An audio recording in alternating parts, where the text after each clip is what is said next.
দর্শক আসসালামু আলাইকুম। দৈনিক পুনর্জাগরণ BD24-এ আপনাদের স্বাগত।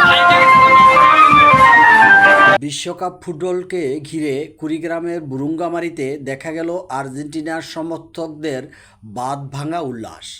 15 জুন সোমবার উপজেলার আর্জেন্টিনা সমর্থকদের উদ্যোগে অনুষ্ঠিত হয় এক বিশাল বর্ণাঢ্য আনন্দ র্যালি। আকাশি সাদা পতাকা, প্রিয় দলের জার্সি আর স্লোগানে মুখরিত হয়ে ওঠে পুরো এলাকা। ফুটবলের প্রতি ভালোবাসা আর আর্জেন্টিনার প্রতি সমর্থন জানিয়ে শত শত ভক্ত অংশ নেন এ আয়োজনে। বুরুঙ্গামারী আজ যেন এক টুকরো আর্জেন্টিনা। বুরুঙ্গামারী কুড়িগ্রাম থেকে আমাদের বিভাগীয় প্রধান কফিলুর রহমানের বিস্তারিত প্রতিবেদন।